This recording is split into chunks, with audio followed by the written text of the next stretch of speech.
आज हामी एक महत्त्वपूर्ण एप्लिकेसन सिक्नेछौँ। जति पनि बेसिक ड्रइङहरू छन् तपाईहरू यस एप्लिकेसनबाट सजिलै बनाउन सक्नुहुन्छ। जब हामी कम्प्युटर सिक्न सुरु गर्छौँ तपाईलाई माउस चलाउन पनि आवश्यक पर्छ। आज हामीले यस भिडियो अन्तर्गत रहेर यस्तो तरिका सिकाउने छौँ कि जसलाई फलो गरेर तपाईले सजिलै माउस चलाउन र बेसिक ड्रइङ गर्न सक्नुहुनेछ। यदि तपाईँ जान्न चाहनुहुन्छ भने भिडियो पुरासम्म हेर्नुहोला। नमस्ते, म दिपेन्द्र कुइकेल आइटी जर्नी हबमा स्वागत गर्न चाहन्छु। अब सुरु गरौँ आजको टपिक। जब हामी कम्प्युटर सिक्न सुरुवात गर्छौँ त्यति बेला हामीलाई माउस चलाउन पनि आउनुपर्छ। सुरुमा माउस चलाउन पनि धेरै गाह्रो हुन्छ। कुन बटन के हो, कसरी क्लिक गर्ने भन्ने कुरा हामीलाई थाहा नहुन सक्छ। त्यो थाहा पाउनलाई अब सबभन्दा पहिला माउसको पार्टहरूको जानकारी लियौँ। माउसमा दुईवटा बटन हुन्छ जसलाई हामी राइट बटन र लेफ्ट बटन भन्दछौँ। त्यस्तै बिचमा एउटा पाङ्ग्रा जस्तो हुन्छ जसलाई हामी स्क्रोल बटन भन्दछौँ। त्यस्तै ल्यापटपमा पनि टच प्याड हुन्छ। यसले पनि माउसको जस्तै काम गर्दछ। त्यसको आधा भाग राइट र आधा भाग लेफ्ट हुन्छ। टच प्याडमा पनि दुईवटा बटन दिइएको हुन्छ। त्यो तपाईहरूले पक्कै पनि देख्नु भएको होला। यति माउसको जानकारी पछि अब सुरु गरौँ एमएस पेन्ट। एमएस पेन्ट एउटा यस्तो एप्लिकेसन हो जसमा हामीले बेसिक ड्रइङ बनाउन सक्छौँ। एमएस पेन्टले तपाईलाई माउस चलाउनलाई सजिलो बनाउनेछ। साथीहरू, माइक्रोसफ्ट पेन्ट एप्लिकेसन केवल साना बच्चाको लागि मात्र नभएर यो सबै बिगिनर्सको लागि हो र यो एकदमै उपयोगी एप्लिकेसन हो। अब पेन्ट खोल्नका लागि चाहिँ 3-4वटा तरिकाहरू छन्। सर्वप्रथम सबभन्दा सजिलो तरिकाबाट हेरौँ। सुरुमा स्टार्ट बटनमा क्लिक गर्ने अनि यसलाई ड्र्याग गर्दै जाने, तल सार्दै सार्दै सार्दै जाने। विन्डोज एसेसरिजमा क्लिक गर्ने, एमएस पेन्ट यो गर्नुभयो भने पनि तपाईको एमएस पेन्ट खुल्यो। हो त्यस्तै रनमा गएर एमएस पेन्ट पेन्ट गर्न नि सक्छौँ। हामीले रन खोल्नका लागि Ctrl+R गर्न नि सक्छौँ है। Ctrl+R भनेको रन हो। एमएस पेन्ट गरेर ओके गर्न सक्छौँ। अब यो गर्दा नि खुल्यो र हामीले यहाँ सर्च बारमा गएर एमएस पेन्ट भनेर क्लिक गर्यो भने एमएस पेन्ट खुल्छ। यति खुलिसकेपछि अब हामीले यसमा के छन् भन्ने कुरा जान्नुपर्ने हुन्छ। यसलाई हामीले बिचको बटनलाई हामीले रिस्टोर बटन अथवा म्याक्सिमाइज बटन भनेर भन्छौँ। यसलाई क्लिक गर्यो भने यो पहिला सानो साइजमा जुन साइजमा थियो त्यो साइजमा आउँछ। फेरि क्लिक गर्यो भने ठुलो हुन्छ। यो माइनस जस्तोलाई चाहिँ हामीले मिनिमाइज बटन भन्छौँ, जसले चाहिँ मिनिमाइज भएर आएर टास्क बारमा बस्छ। फेरि त्यसमा क्लिक गर्यो भने यो ठुलो हुन्छ। यो भयो क्लोज बटन। यसले चाहिँ एप्लिकेसनलाई क्लोज गरिदिन्छ। अब यसलाई म्याक्सिमाइज गरौँ। अब सुरुमा यो देखिएको यो भागलाई हामीले बेसिक टुल बार्स भनेर भन्छौँ। यसमा चाहिँ के छ भन्दाखेरिमा पेन्सिल छ, इरेजर छ, फिल बकेट छ, कलर पिकर छ, टेक्स्ट टुल छ, म्याग्निफायर छ, ब्रस छ र यहाँ विभिन्न सेपहरू छन्, यहाँ कलरहरू छन्। र यो तलको भागलाई हामीले क्यानभास भनेर भन्छौँ। यो भागलाई हामीले चाहिएको जति सानो ठुलो गर्न सक्छौँ। अहिले हाम्रो यहाँसम्म छ। यसलाई अझ सानो गर्ने भने यति पनि गर्न सक्छौँ। हामीले खोल्दाखेरि सानो साइजमा आउन पनि सक्छ, ठुलो साइजमा आउन पनि सक्छ। यो क्यानभासलाई चाहिँ यहाँबाट हामीले तान्न सक्छौँ। हेर्नुहोस् त यहाँ सानो थोप्लो जस्तो देखिरहेछ, चारपाटे बक्स देखिरहेछ यहाँनिर। यहाँनिर हेर्नुहोस् त यो है, यो यहाँनिर है। अब यसरी हामीले यसलाई ठुलो सानो बनाउन सक्छौँ। अब टुल्समा सबभन्दा पहिला हामीले बेसिक टुल पेन्सिल टुललाई युज गर्छौँ। यसले हामीले ड्रइङ गर्नलाई युज गर्छौँ अथवा कुनै पनि सेप बनाउनलाई हामीले यसलाई युज गर्न सक्छौँ। जस्तो पेन्सिल हामीले के कामको लागि युज गर्छौँ त, त्यो सबै गर्न सक्छौँ। हामीले यहाँ अब साइज बढाउनु पर्यो भने हामीले यहाँबाट साइज बढाउन सक्यौँ। हेर्नु त साइज ठुलो भइरहेछ। यो कलर भयो। यो कलर 1 भनेको यो अहिले आएको कलर भयो। कलर 2 भनेको खास ब्याकग्राउन्ड कलर हो र हामीले यसलाई राइट क्लिक गऱ्यो भने सेतो कलरमा आउँछ। देख्नुभयो तपाईँहरूले? देख्नु भएन नि होइन? हेर्नु त यहाँ मैले फेरि गोलो बनाएँ। अब यहाँ अर्को कलर राखेर हेरौँ है त। अब हेर्नुहोस् त भयो। अब राइट राइट क्लिकमा त्यो भयो, लेफ्टमा ब्ल्याक भयो। हेर्नुहोस् त है। यसरी हामीले कलर चेन्ज गर्न सक्छौँ र यो इरेजरको कलर पनि यो कलर 2 नै हुन्छ। हेर्नु त यहाँ हरियो आयो नि है। हामीले अब हरियो बनाउनु खोजेको त होइन, हामीलाई चाहिएको कस्तो थियो? पेज कलर वाइट थियो, त्यही भएर वाइट चाहियो। त्यही भएर हामीले यसलाई वाइटमा क्लिक गऱ्यौँ भने बल्ल वाइट हुन्छ। र कन्ट्रोल प्लस गऱ्यो भने यसको इरेजरको साइज बढ्छ है। कन्ट्रोल प्लस हेर्नु त बढिरहेछ। अब यसलाई मेट्न सकिन्छ यसरी।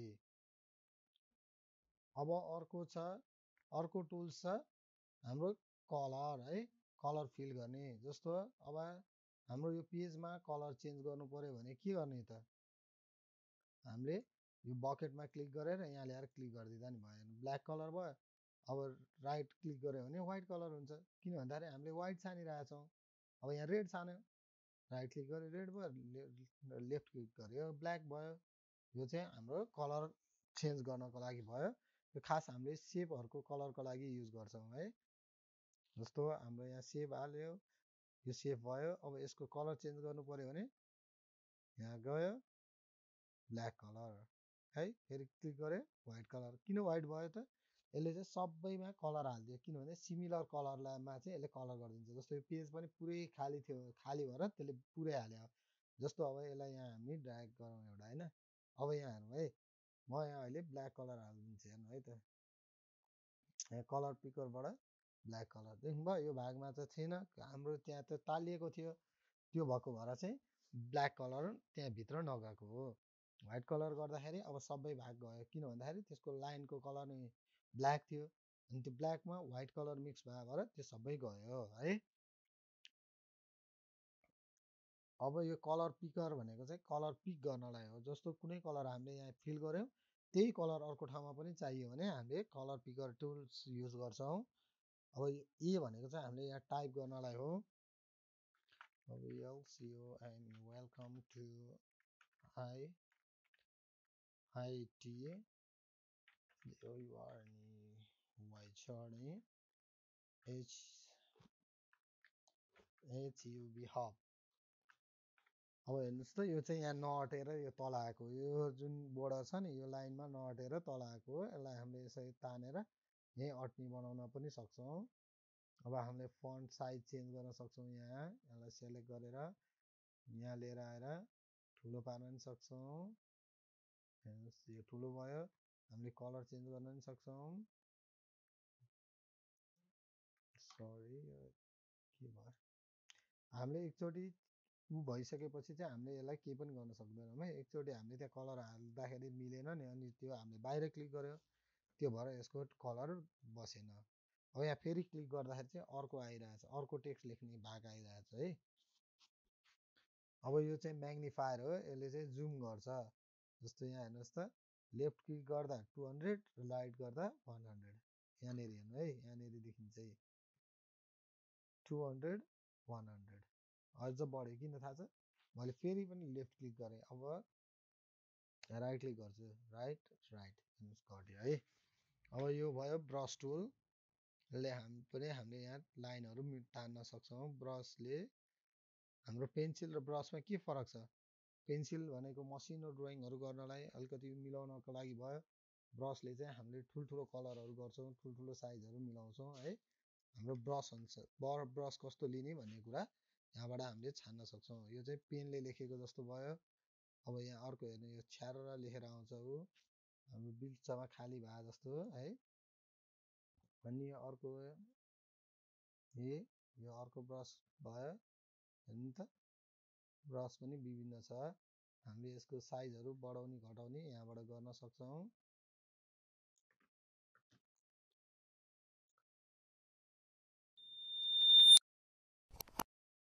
भयो है।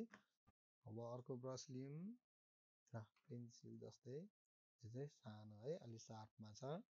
यसरी हामीले गर्न सक्छौँ। कन्ट्रोल एन गरौँ, यो पेज अलिक 4 भयो। सेभ गर्ने हो भनेको छ, यसलाई नो गरिदिउँ अहिलेलाई। अब यहाँ हाम्रो विभिन्न सेपहरू छ, जस्तो लाइन हामीलाई स्ट्रेट चाहिन्छ भने हामीले सिफ्टसँग तान्न सक्छौँ। अब यो कर्भ लाइन कस्तो कर्भ गर्ने त्यो अनुसारको भयो। अब यो सर्कल चाहिन्छ भने यसलाई सिफ्ट गर्नु पर्यो, होइन भने हामीले ओभल हुन्छ। अब यसलाई फिल गर्नु पर्यो भने यहाँ कलर लिने, अनि हामीले यहाँ बकेटबाट हालिदिन्छौँ। यो किन यस्तो भयो भन्दाखेरि मैले राइट क्लिक गरेँ, अब लेफ्ट क्लिक गरौँ त यहाँ अर्को कलर आउँछ, लेफ्ट क्लिक। यसको चाहिँ यो बाहिरको भागमा किन रातो भएन भन्दाखेरि यो बोर्डर कलर छुट्टै हो र यो भित्रको फिल कलर छुट्टै हो। अब मैले ब्ल्याक गरेर फेरि यसमा ब्ल्याक हालेर फेरि रेड कलर हाल्यो भने चाहिँ यो सबै एउटै कलरको बन्छ है। अब यस्तै यो छ, अब यो छ, हेर्नुहोस् यसरी हामीले सबै सेपहरू युज गर्न सक्छौँ। अनि यहाँ फिल हामीले कस्तो के गर्ने भनेर यहाँ दिइरहेछ, कसरी गर्ने त डिजाइनहरू छुट्टा छुट्टै छ है। सोलिड कलर भने त्यो भयो, यो अर्को मिक्स कलर भयो, यो अर्को कलर भयो, यो अर्को कलर भयो, यो यस्तो भयो। हामीलाई कस्तो खालको चाहिन्छ त्यो अनुसारले हामीले यहाँ मिलाउन सक्छौँ। जस्तो आउटलाइनमा हेर्नुहोस् है, अब आउटलाइन कस्तो आउटलाइन बनाउने, हामीले विभिन्न कलरहरू चेन्ज गर्न सक्छौँ यसमा। अब यसमा आएर सेलेक्सन टुल है, यो सेलेक्ट गर्ने, यसलाई सेलेक्ट गरेर अब हामी यता ल्याउन सक्छौँ। यहाँ चाहिँ फेरि काटियो, यसले चाहिँ के हो भन्दाखेरि पछाडिको ब्याकग्राउन्ड कलर आयो है। अब हाम्रो यहाँ व्हाइट कलर भयो भए त्यो देखिँदैन थियो, फेरि हेर्नु है त, फेरि यसलाई सेलेक्ट गरेर यता लिएर अब देखियो त, देखिएन नि होइन। हाम्रो त्यहाँ चाहिँ ब्याकग्राउन्ड कलर अर्कै थियो, त्यही भएर त्यस्तो भएको हो। रिस्टोर साइज भनेको अब यसको साइजहरू तलमाथि घटाउने बढाउने गर्ने हो भने हामीले यहाँबाट गर्न सक्छौँ। पिक्सेल वाइज अथवा पर्सेन्टेज वाइज कसरी गर्ने यहाँबाट गर्न सकिन्छ। जस्तो पिक्सेल्स भनेको अब यहाँ 100 गरिदियो भने है त, 90 र 100, हाम्रो 90 र 100 को साइज आयो। त्यो अनुसारले हामीले युज गर्न सक्छौँ। अब क्रप गऱ्यो भने क्रप भयो, हामीले यो क्रप नगरौँ, कन्ट्रोल जेड। अब रोटेट गर्ने हो भने हामीले यहाँबाट रोटेट गर्न पनि सक्छौँ, रोटेट भयो होइन। क्लिक गऱ्यौँ, अझ हाम्रो मेन यो हो हाम्रो पहिलाको साइज है। अब यसरी हामीले यो चलाउन सक्छौँ। अब यसलाई हामीले सेभ गरौँ, save PNG file, save PNG. Save गरेपछि चाहिँ के हुन्छ भन्दाखेरि भविष्यमा हामीलाई चाहिँदाखेरि त्यसलाई हामीले फेरि रियुज गर्न सक्छौँ। त्यसको लागि चाहिँ हामीले सेभ गरेर राख्नुपर्ने हुन्छ। अब हाम्रो यहाँ फाइल मेनु पनि छ। अब न्यू भनेको हामीले नयाँ लिनको लागि हो, यो पेज भयो अब हामी अर्को लिने हो भन्ने हो भने न्यू गर्न सक्यो। अब त्यसपछि छ ओपन। ओपन भनेको चाहिँ हामीले पहिला सेभ गरेर राखेको फाइललाई चाहिँ ओपन गर्ने हो यहाँबाट। जस्तो फ्लावर, यो चाहिँ पहिल्यै बनेको पिक्चर हो, हामीले यहाँबाट ओपन गऱ्यौँ। त्यसपछि सेभ छ, सेभ भनेको भविष्यको लागि सुरक्षित गरेर राख्ने। सेभ एज भनेको चाहिँ हामीले डुप्लिकेट कपी बनाउने है। हामीलाई डुप्लिकेट अर्को चाहिन्छ भने त्यसलाई कपी गरेर हामीले नयाँ बनाउनको लागि चाहिँ सेभ एज युज गर्छौँ। अब प्रिन्ट भनेको चाहिँ हामीले प्रिन्टरमा प्रिन्ट गर्ने, हामीलाई हार्ड कपी चाहिन्छ भने हामीले प्रिन्ट गरेर निकाल्न सक्छौँ। अब हामी यहाँ चाहिँ अहिले प्रिन्टर छैन, त्यही भएर माइक्रोसफ्ट प्रिन्ट टु पिडिएफ भनेर आइरहेछ। अब प्रिन्ट गरिदियो भने त्यसमा गएर सेभ भएर बस्छ, पिडिएफ फाइलमा सेभ भएर बस्छ। अब अर्को छ क्यामेरा अर स्क्यानर। हामीसँग स्क्यानर छ भने हामीले डकुमेन्ट स्क्यान गर्नलाई हामीले यहाँबाट क्लिक गरेर स्क्यान गर्न सक्छौँ। त्यसपछि सेन्ड इन इमेल, हामीले इमेल सेन्ड गर्ने, कसैलाई पठाउनु पर्यो भने हामीले सेन्ड गर्न सक्छौँ। अब set background, set as desktop background भने हाम्रो डेस्कटपको ब्याकग्राउन्डमा गएर चाहिँ यो इमेज बस्छ। त्यसपछि एक्जिट, एक्जिट भनेको बन्द गर्ने भइहाल्यो। अब मेन यो भयो भ्यूको म्याग्निफाइङ उहरू रुलर्सहरू त्यति मात्र छ, अरू केही पनि छैन। साथीहरू, हामीले एमएस पेन्टमा लगभग सबै कुराहरू सिकाइसकेका छौँ। यदि तपाईलाई एमएस पेन्ट सम्बन्धी कुनै प्रश्न भएमा कमेन्ट बक्समा सोध्न सक्नुहुनेछ। आजलाई यति नै। यस भिडियो कस्तो लाग्यो कमेन्ट मार्फत प्रतिक्रिया दिनुहोला। यदि सब्स्क्राइब गर्नुभएको छैन भने च्यानललाई सब्स्क्राइब गरी नजिकै रहेको बेल आइकन थिच्न नभुल्नुहोला। भिडियो पुरा हेरिदिनु भएकोमा धन्यवाद।